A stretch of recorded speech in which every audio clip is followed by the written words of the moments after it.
आइए हम लोग स्टार्ट करते हैं। और सबसे लास्ट में मैथ का है, तो जरूर आप लोग पूरा देखिएगा अच्छे से, है ना। और मुझे पता है कि इसे लाखों बच्चे देखेंगे, तो आप लोग दोस्तों में शेयर जरूर कीजिएगा प्लीज, ताकि उनका भी भलाई हो जाए, है ना। और अगर आप चैनल पर पहली बार आए तो चैनल को सब्सक्राइब कर लीजिएगा, ताकि ऐसी वीडियोस आपको मिलती रहें। ठीक है, तो महत्वपूर्ण चैप्टर देखते हैं। सबसे पहले आप लोग का आता है कि अगर आप फिजिक्स पढ़ते हैं तो इसमें कौन सा चैप्टर सबसे महत्वपूर्ण है। तो देखेंगे फिजिक्स में अगर सबसे इंपॉर्टेंट चैप्टर है तो वो है प्रकाश का परावर्तन, और दूसरा है विद्युत धारा। हम एक बार फिर से कहते हैं, सब चैप्टर इंपॉर्टेंट है, लेकिन ये दोनों चैप्टर सबसे ज्यादा इंपॉर्टेंट है। जितने भी अधिक से अधिक सवाल यहाँ से और यहाँ से बनते हैं, ठीक है ना। फिजिक्स में देखा आपने। दूसरा ये आता है कि बायोलॉजी में अगर देखेंगे तो सबसे ज्यादा सवाल जो बनते हैं वो हमारे जैव प्रक्रम से, और दूसरा आता है जनन से। अब ये जैव प्रक्रम कहने का मतलब है आधा बायोलॉजी तो इसी में आ गया। इसमें हम लोग पोषण पढ़ते हैं, इसमें हम लोग श्वसन पढ़ते हैं, परिवहन उत्सर्जन सब इसी में पढ़ते हैं। तो ये दोनों चैप्टर सबसे ज्यादा इंपॉर्टेंट है। ठीक है, आगे बढ़ते हैं। अगर हम लोग केमिस्ट्री में देखें तो सबसे इंपॉर्टेंट चैप्टर है हमारा रासायनिक अभिक्रिया एवं समीकरण, और दूसरा है धातु और अधातु।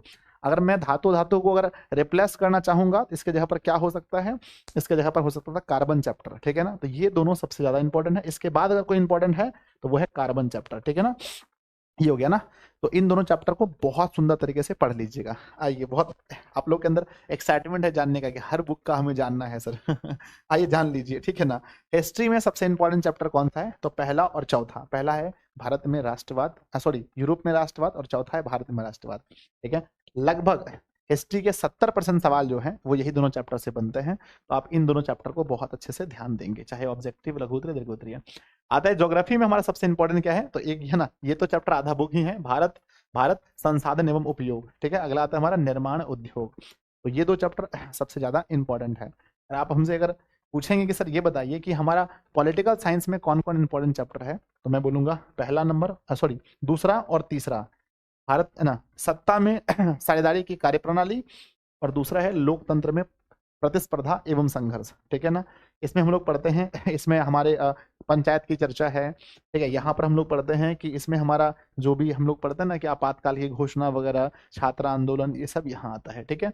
नेक्स्ट अगला में हम लोग देखते हैं इकोनॉमिक्स में। अगर हम लोग देखेंगे दो चैप्टर कौन कौन सा इंपॉर्टेंट है, तो अर्थव्यवस्था एवं इसके विकास का इतिहास, जहाँ पर हम लोग पढ़ते हैं आर्थिक क्रियाओं के बारे में प्राथमिक क्षेत्र द्वितीयक क्षेत्र के बारे में। और नेक्स्ट है मुद्रा बचत एवं साख, यहाँ पर मुद्रा के बारे में। अगर आप पूछेंगे सर इसको हम लोग रिप्लेस करना चाहे तो इसके जगह पर चैप्टर नंबर दूसरा आ सकता है ना, दूसरा। नहीं तो ये दोनों इंपॉर्टेंट है मेरे अनुसार से, कि चैप्टर 1 और 3 बहुत इंपॉर्टेंट है। इसको आप लोग विशेष ध्यान, जो जो इंपॉर्टेंट बता रहे हैं उसको आप लोग विशेष ध्यान देना है, ठीक है। अब सबका ना मन कर रहा है सर मैथ का जानने के लिए, ठीक है। आगे बढ़ते हैं। नेक्स्ट, अगर आप लोग हिंदी वाले हैं तो हिंदी में ऐसे सब चैप्टर से सवाल बराबर आते हैं, लेकिन अगर आप हिंदी में देखें तो वर्णिका बुक को आराम से पढ़ लीजिए, हल्का भी है, आसान भी है, नंबर यहाँ से ज्यादा आता है, ठीक है। नेक्स्ट देखते हैं हिंदी व्याकरण में कौन सा ऐसा टॉपिक है जिसको पढ़ करके आप एग्जाम में लगभग लगभग 30% ना 30 से 40% क्वेश्चन सॉल्व कर सकते हैं। वो है हमारा संधि समास, उपसर्ग प्रत्यय। संधि समास, उपसर्ग प्रत्यय, ये 4 टॉपिक है, या ऐसे 2 कह लें, संधि समास एक को मान लें, इसको एक मान लें, ठीक है। तो ये सबसे इंपॉर्टेंट टॉपिक है। आइए बच्चों नेक्स्ट देखते हैं हम लोग कि संस्कृत बुक में अगर देखें, ऐसे तो 14 चैप्टर से क्वेश्चन आना है, लेकिन सबसे ज्यादा प्रश्न कहाँ से बनते हैं, तो वो है हमारा मंगलम चैप्टर और पाटलिपुत्र वैभवम, यानी पहला और दूसरा चैप्टर।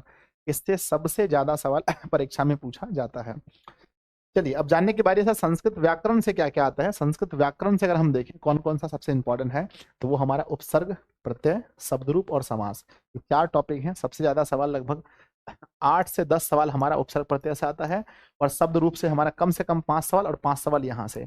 तो 20 नंबर जो है ऑब्जेक्टिव में सिर्फ ये 4 टॉपिक हैं, उपसर्ग, प्रत्यय, शब्द रूप और समास के बारे में, जो आपको संस्कृत में पढ़ना है, ठीक है। अब सबके दिल की धड़कनें बढ़ रही हैं गुरुजी। ला दीजिए हमारा मैथ, हाँ लीजिए मैथ का। मैथ का सबसे इंपॉर्टेंट चैप्टर कौन कौन सा है, तो विद्यार्थी जी सबसे इंपॉर्टेंट है निर्देशांक, ज्यामिति और त्रिकोणमिति।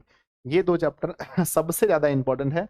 अगर और आप मुझसे पूछेंगे तो एपी और सांख्यिकी, ये 4 चैप्टर हैं जिससे आपके एग्जाम में 100 ऑब्जेक्टिव में से लगभग लगभग, प्यारे बच्चों, कम से कम हम बात करते हैं कि 50+ ऑब्जेक्टिव सिर्फ ये 4 चैप्टर से ही रहेंगे इस बार एग्जाम में।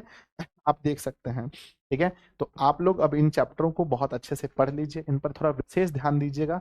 और प्यारे बच्चों, आपके पास नोट्स अगर खुद का है तो बहुत अच्छी बात है, नहीं है तो आपके पास दिशा का नोट्स होना चाहिए, ठीक है। और ये वीडियो कैसा लगा आप लोग जरूर बताइएगा, नीचे कमेंट बॉक्स में बताइएगा कि आपको और किस टॉपिक पर वीडियो चाहिए। अगर ऐसी वीडियो चाहिए तो, है ना। और चैनल पर पहली बार सब्सक्राइब जरूर कीजिए, ठीक है। धन्यवाद बच्चों।